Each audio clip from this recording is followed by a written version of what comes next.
Guys, good afternoon po and welcome sa ating channel. So guys, oras naman po ng ating pagluluto.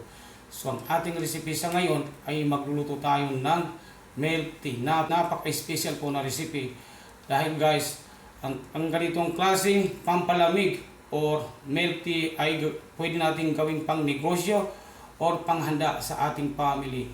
Sa akin lang po guys, napapansin sa lugar kung saan ako nagtatrabaho, ang lakas po ng bintahan ng ganitong klaseng pampalamig or inumin.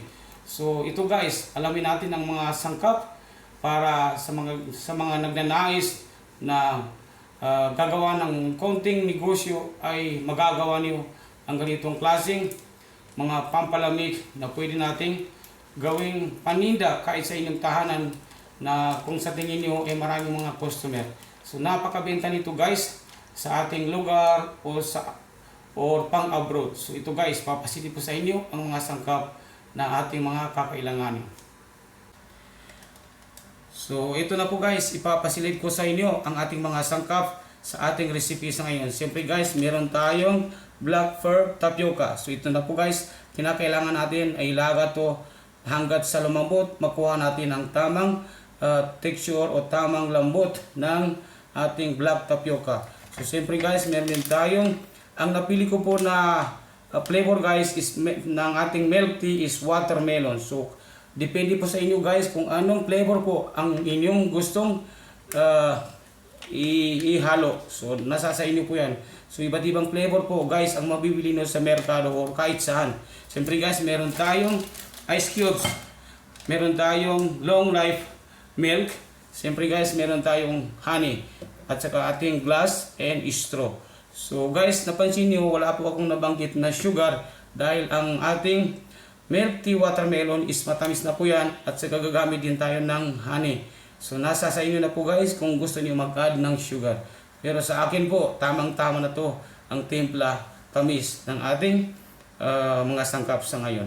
So optional lang po guys kung gusto niyo mag-add. So tara, umpisahan natin ang pagluluto ng ating black tapioca.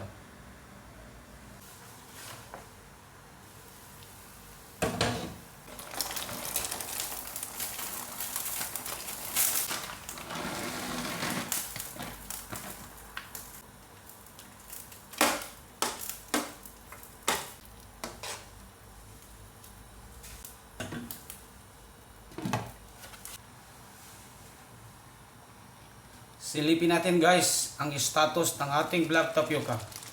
So after 30 minutes guys, ito na po ang resulta ng ating black tapioca.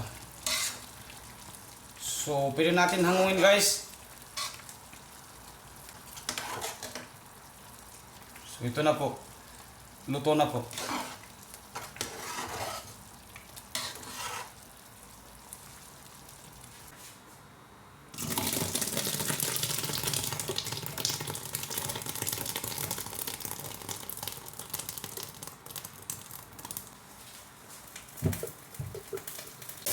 Kinakailangan natin guys buhusan ng normal na tubig para hindi magkadikit-dikit. Mabilis po yung pag-usad ng tubig nang binuhusan ko po ng ng tubig na normal. So yan, hindi na po siya guys magdidikit-dikit. So pag lumamig na guys, ay pwede nating timplahin or timplahan.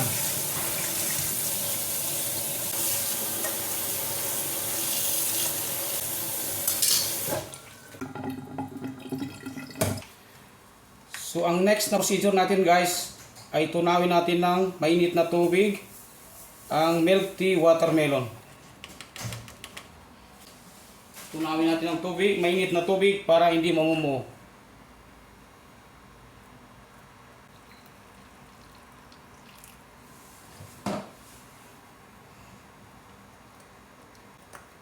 Hot water po guys.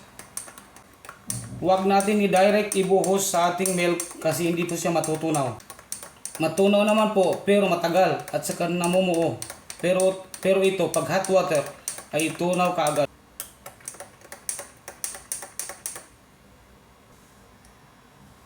I-add ko na po guys.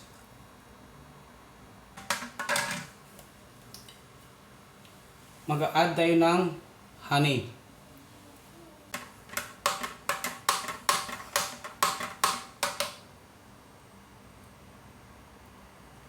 Tikman natin guys. Napakayami guys. Napakayami guys, promise.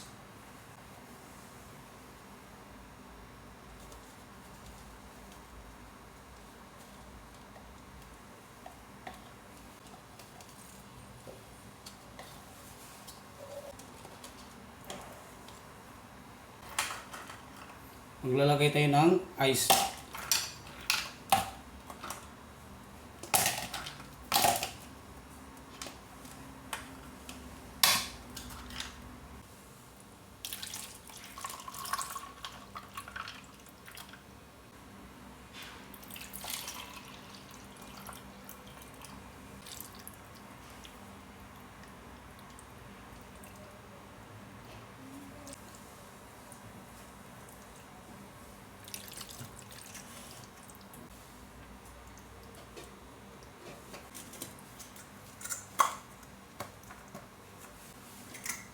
Ito na po guys.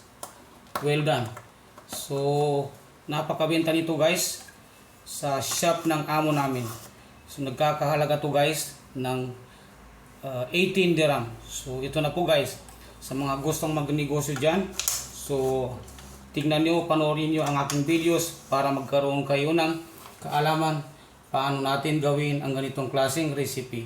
Milk tea with watermelon flavor. So napakayami nito guys, napakabenta nito guys sa market. So please lang po guys, paki-share, like, comment, subscribe, or follow na lang po ang aking mga videos na ina-upload sa araw-araw.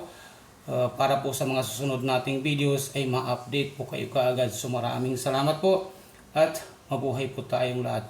So ito na guys, so ang dami pang natira. So pwede pa natin gawin to na additional na profit, na income I mean. So ito na po guys, Happy New Year and mabuhay po tayong lahat. So thank you for watching.